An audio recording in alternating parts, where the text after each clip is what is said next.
پیغمبر اکرم صلی اللہ علیہ وآلہ وسلم نے حضرت مہدی کا تعارف کرانے میں کسی قسم کی کوئی کمی نہیں کی، کوئی کوتاہی نہیں کی۔ علاوہ برین متعدد احادیث سے آل محمد سے ثابت ہے کہ خالق کائنات نے جب سے سلسلہ کائنات کو پیدا کیا، الارض لا تخلو من حجت للہ اما ظاہر مشہور و اما خائف مستور۔ جب سے خالق کائنات نے یہ زمین و آسمان کا سلسلہ اور تخلیق کائنات کا آغاز کیا ہے، زمین کبھی حجت خدا سے خالی نہیں ہوئی، اور حجت خدا یا نبی کو کہا جاتا ہے یا نبی کے وصی کو کہا جاتا ہے۔ اصل مقصود بالذات نبی اور ان کے قائم مقام کی خلقت ہے، باقی لوگوں کا وجود تو ان کے طفیل میں نظر آتا ہے۔ یہی وجہ ہے کہ معصومین نے فرمایا الحجت قبل الخلق و مع الخلق و بعد الخلق۔ حجت خدا مخلوق سے پہلے ہوتی ہے، مخلوق کے ساتھ ہوتی ہے اور مخلوق کے بعد ہوگی۔ لہذا یہی وجہ ہے کہ حضرت آدم حجت خدا تھے، ان کو خالق نے پہلے پیدا فرمایا، اس کے بعد پھر مخلوق کو پیدا کیا، اولاد آدم کو پیدا کیا۔ تو جب آدم سے لے کر آج تک سلسلہ نبوت اور ولایت اور وصایت چل رہا ہے، اور یہ قیامت تک سلسلہ چلتا رہے گا، حتیٰ کہ جب آخری ہادی مہدی آ جائیں گے تو ان کے بعد قیامت کبریٰ قائم ہو جائے گی۔ یہاں تک بعض روایات میں ملتا ہے کہ لو لم یبق علی الدنیا الا اثنان لکان احدہما الحجہ، اگر توے زمین پر کل 2 آدمی باقی رہ جائیں تو یقین سمجھو ان 2 میں سے بھی ایک حجت خدا ہوگا، کیونکہ ایک آدمی بھی حجت خدا کے بغیر زندہ نہیں رہ سکتا۔ یہی وجہ ہے کہ کہنے والے نے بالکل برحق کہا، قدم سے مہدی دین کے زمین قائم ہے پانی پر، قرار کشتی دنیا کے لنگر ایسے ہوتے ہیں۔ لہذا آج آسمان کا شامیانہ اگر زمین پہ نہیں گرتا، اگر آج زمین اپنے اہل کو لے کر پانی میں نہیں دھستی، اگر آج ستاروں کا جال موجود ہے، شمس و قمر کا لیل و نہار کا وجود موجود ہے، اگر کائنات کا نظام چل رہا ہے تو بے شک خالق کائنات چلا رہا ہے۔ لیکن عالم اسباب میں ہر چیز وجود میں آتی ہے تو بھی اپنے اسباب کے تحت، اگر عدم کی طرف جاتی ہے تو بھی اسباب کے تحت، اگر کوئی بیمار ہوتا ہے تو اسباب کے تحت، اگر کوئی صحت یاب ہوتا ہے تو اسباب کے تحت، اگر کوئی اولاد پیدا ہوتی ہے تو اسباب کے تحت، کوئی موت کے منہ میں جاتا ہے تو اسباب کے تحت۔ اب اللہ یجری الاشیاء الا باسبابہا، خالق کائنات نے اس عالم دنیا کی ہر چیز کو اسباب اور مسببات کی کڑیوں میں جکڑا ہوا ہے۔ تو معلوم ہوا کہ کچھ اس عالم کے اسباب وہ ہیں کہ ہمیں نظر آتے ہیں اور وہ مرئی ہیں یعنی دکھائی دیتے ہیں، اور کچھ اس کی کڑیاں غیر مرئی ہیں جو نظر نہیں آتی، لیکن حقیقت میں انہی کی برکت سے زمین و آسمان اپنے مرکز و محور پہ قائم ہیں۔ تو ان کے وجود میں، ان کے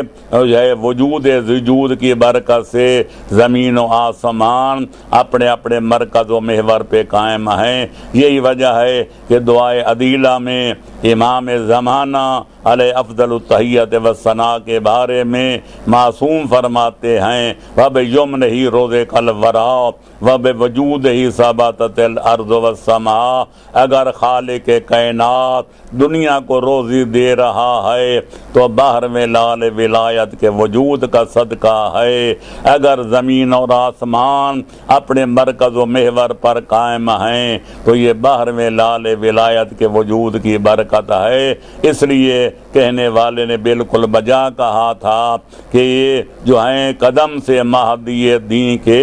زمین قائم ہے پانی پر، قرار کشتی دنیا کے لنگر ایسے ہوتے ہیں۔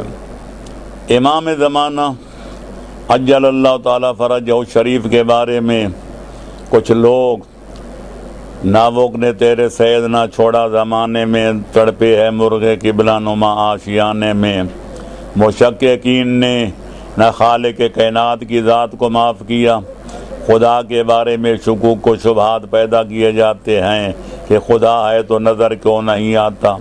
پیغمبر اکرم صلی اللہ علیہ وسلم کے بارے میں شکوک و شبہات کے بادل جو ہے وہ چھا جاتے ہیں کہ پیغمبر اکرم نے یہ کیوں کیا تھے، وہ کیوں کیا، ائمہ طاہرین کے بارے میں بھی شکوک و شبہات کیے جاتے ہیں۔ اذا لم یکن للمرء عین صحیۃ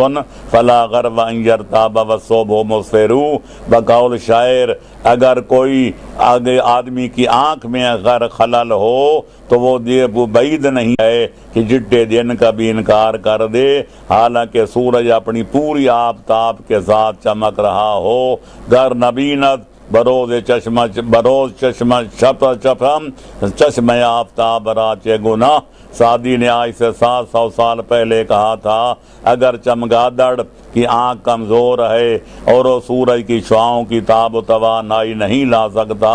اور وہ کسی بل میں گھس جائے اور کہے کہ میں نہیں مانتا کہ سورج موجود ہے تو اس میں سورج کا کوئی قصور نہیں، چمگادڑ کی آنکھوں کا قصور ہے۔ اس لیے کچھ بات معاندین منکرین امام زمانہ کے بارے میں ایسے بودے اعتراضات کرتے ہیں کہ اگر ان کو دیکھا جائے تو پھر ان کی توحید بھی خطرے میں پڑ جاتی ہے۔ چنانچہ کہا جاتا ہے کہ اگر امام زمانہ کی ولادت 255 ہجری میں مانی جائے تو آج ہے 1433 سال، تقریباً 1200 سال سے بھی ان کی عمر زیادہ بنتی ہے، تو بھلا کوئی آدمی 1200 سال تک کس طرح زندہ رہ سکتا ہے؟ تو میں عرض کروں گا یہ ایسا سوال وہی شخص کر سکتا ہے جو خالق کائنات کو قادر مطلق نہیں جانتا، ورنہ جو اللہ کو علی کل شیء قدیر کا مصداق مانتا ہے وہ اس قسم کی لب کشائی بھی نہیں کر سکتا۔ بھلا اس کے سامنے نہیں ہے کہ جناب خالق کائنات نے حضرت نوح کو 950 سال تک تو انہوں نے تبلیغ رسالت کی، لبث فی قومہ الف سنۃ الا 50 عاما، جنہوں نے 950 سال تک جب تبلیغ رسالت کا فریضہ انجام دیا، آیا اعلان نبوت سے پہلے ان کی عمر کتنی تھی؟ اور قوم کے برباد ہو جانے کے بعد، طوفان نوح آ جانے کے بعد کتنا عرصہ وہ نوح کرتے رہے اور زندگی گزارتے رہے؟ روایات کو دیکھا جائے تو 2500 سال تک ان کی عمر ملتی ہے۔ تو اگر خالق کائنات حضرت نوح کو 2500 سال تک زندہ رکھ سکتا ہے تو کیا امام زمانہ کو 1200-1300 سال تک زندہ نہیں رکھ سکتا؟ کیا مسلمانوں کا یہ اعتقاد نہیں کہ حضرت عیسیٰ کو خالق نے زندہ آسمانوں پر اٹھا لیا تھا اور آج تک وہ بقید حیات موجود ہیں؟ تو میں عرض کروں گا جو خالق قادر حضرت عیسیٰ کو آسمانوں پر زندہ رکھ سکتا ہے، جن کی عمر جناب امام زمانہ سے بھی کئی 100 سال زیادہ ہے، وہ حضرت امام مہدی کو فرش زمین پر زندہ نہیں رکھ سکتا۔ اس طرح مسلمانوں کا یہ بھی عقیدہ ہے حضرت خضر زندہ ہیں، حضرت الیاس زندہ ہیں، تو جن کو ہزاروں سال تک خالق کائنات زندہ رکھ سکتا ہے، اپنے آخری نمائندہ حضرت امام مہدی کو زندہ نہیں رکھ سکتا؟ لہذا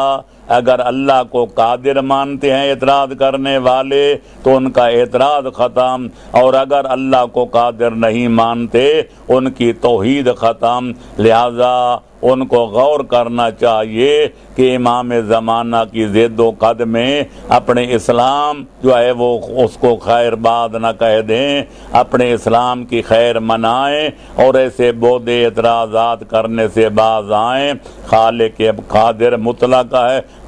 مطلق ہے، وہ چاہے تو اپنے دشمنوں کو بھی زندہ رکھ سکتا ہے۔ شیطان کتنے ہزار سال اس کی عمر بنتی ہے، یہ کتنے لاکھ سال، آپ خود حساب کر لیں۔ حضرت آدم کے دور سے لے کر آج تک وہ زندہ ہے۔ یہی وجہ ہے کہ علامہ کنجی نے اپنی کتاب البیان فی اخبار صاحب الزمان میں اور باقی نور الابصار کے ابن اصاف الراغبین والوں نے خود یہ جواب دیا ہے کہ خالق کائنات اگر شیطان کو اتنی اپنے مدت تک زندہ رکھ سکتا ہے جو دشمن خدا ہے، دجال کو زندہ رکھ سکتا ہے جو دشمن مصطفیٰ ہے، تو اپنے انبیاء کو زندہ رکھ سکتا ہے جیسے جناب خضر، جناب الیاس اور جناب عیسیٰ ابن مریم، تو امام مہدی کو زندہ کیوں نہیں رکھ سکتا؟ ایسا اعتراض وہی کر سکتا ہے جس کو مبادیات اسلام کا کوئی علم نہیں ہے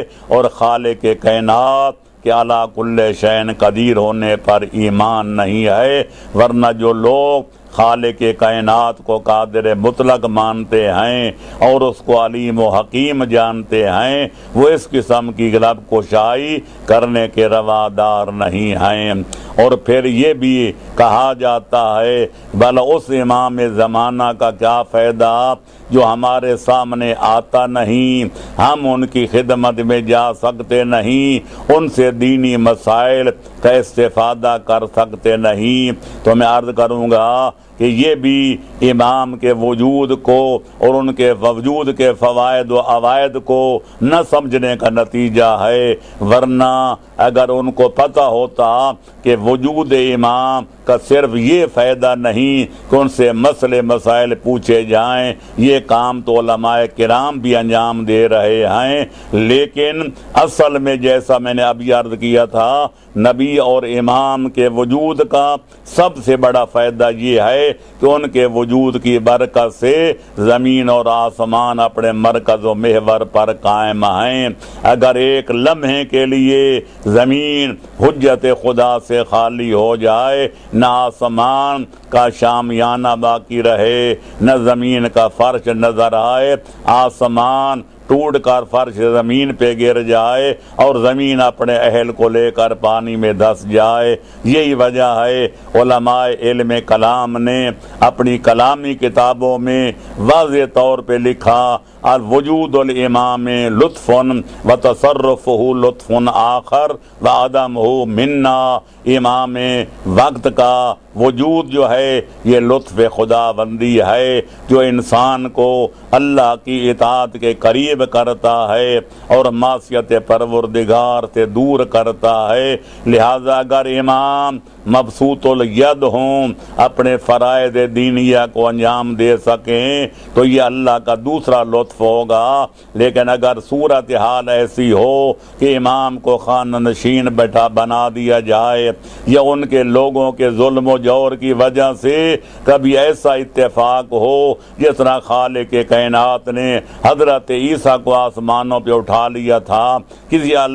کسی حالات کی تنظیمی کی وجہ سے کسی حجت خدا کو پردہ غیبت میں روح پوش کر دے تو اس کا سبب ہم ہیں۔ لہذا خراب شامت اعمال ما صورت نادر گرفت، ہماری اپنی شامت اعمال ہے کہ امام زمانہ پردہ غیبت میں روح پوش ہیں۔ لہذا یہ اعتراض بھی غلط ہو گیا کہ اس امام کا کیا فائدہ جس کی بارگاہ میں ہم جا نہیں سکتے۔ حضرت عیسیٰ اگر آسمانوں کی بلندیوں پر غیب رہ کر بھی ان کے وجود کا فائدہ ہے تو امام زمانہ بھی دنیا میں اگر موجودہ ہیں تو ان کے وجود مسعود کا پھر بھی دنیا کو فائدہ حاصل ہو رہا ہے۔ ہمیں علم ہو یا نہ ہو وہ اپنا کام کر رہے ہیں، آپ اپنا کام کر رہے ہیں، خالق کائنات کو لطف و کرم جاری ہے اور امام زمانہ کا فیض وجود بھی جاری و ساری ہے اور انشاءاللہ قیامت تک جاری رہے گا۔